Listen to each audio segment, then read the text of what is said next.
Good morning, good afternoon, and good evening, everyone. Thank you for joining us today as we delve into the details of our lesson. It's a pleasure to have you here, whether you are joining us in person or virtually. So, anybody's absent for today's meeting? Okay, please sit back and make yourself comfortable as we go along with our topic. So, when you were in your high school days when you were on your past school days, have you encountered some type of test? Or are you familiar with the word essay? Mm-hmm. So for today's meeting, we were about to tackle the type of test. So we have here some learning outcomes. So, evaluative tools used to measure students' learning, understanding, and proficiency. Various type of tests serve distinct purposes. Okay, so what is essay? No. Essay is clarified as non-objective test. Allow for the assessment of higher order thinking skills. In essay tests, students are required to write one or more paragraphs on a specific topic. Okay, so what does it mean? So it means that essay is a piece of writing that presents a focused argument or discussion on a specific topic. So essays are often used in academic settings, but they can also be found in other forms of writing. Okay, so we have here some variety of objectives in writing as an essay. So first one is comparing, where it describes the similarities and differences between. Compare the following methods for. No. So the second one is analyzing. So analyzing describe the recent errors in the following paragraphs. No. So third one is generalizing. It formulates several valid generalizations from the following data.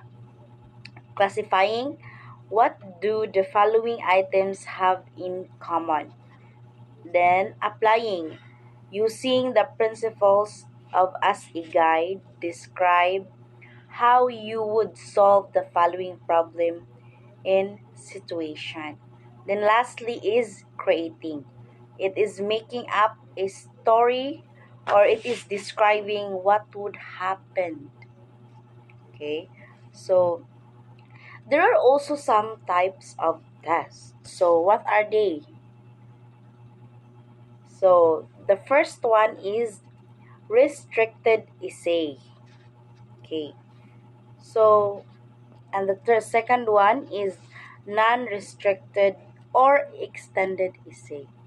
So what does restricted essay mean? No, so it referred to as short focused response. Examples are asking students, or when you're commanding them to write an example, list three reasons, or compare and contrast two techniques. Okay, so for example, when you are making an argumentative essay with a limited scope, so it focuses on specific aspect of a larger topic. Okay, so that is restricted essay. So the second type of essay is the non-restricted or extended essay. So extended essay responses can be much longer and complex than short responses.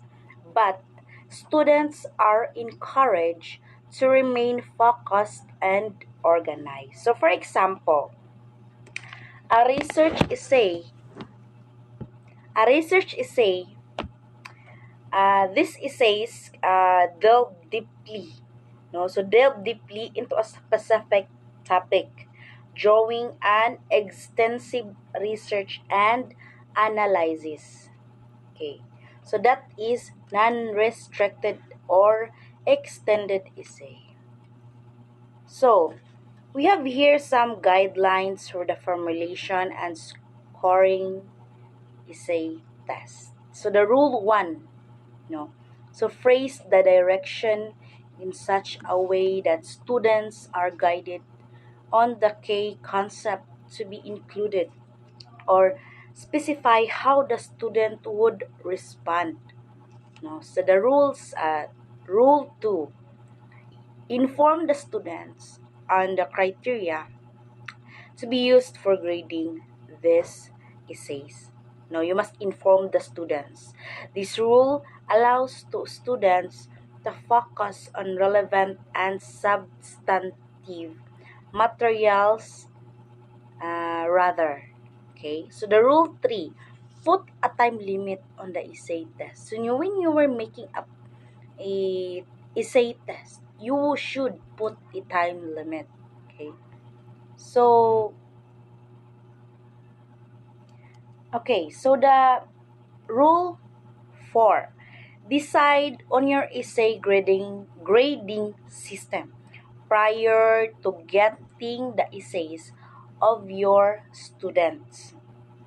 Rule 5, evaluate of the student's answer to one question before proceeding to the next question. So you should evaluate your students, no? You should evaluate the answer before you proceed to the next question. So the rule 6, evaluate answers to essay questions without knowing the identity of the writer. Then, rule number 7, whenever possible, have 2 or more persons grade each answer.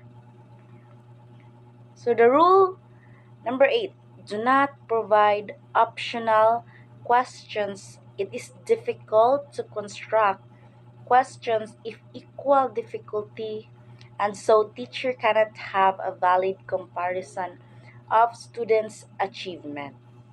Then proceed to rule number 9, provide information about the value or weight of the questions and how it will be scored. No. So the last one is the rule number 10, should emphasize higher level thinking skills.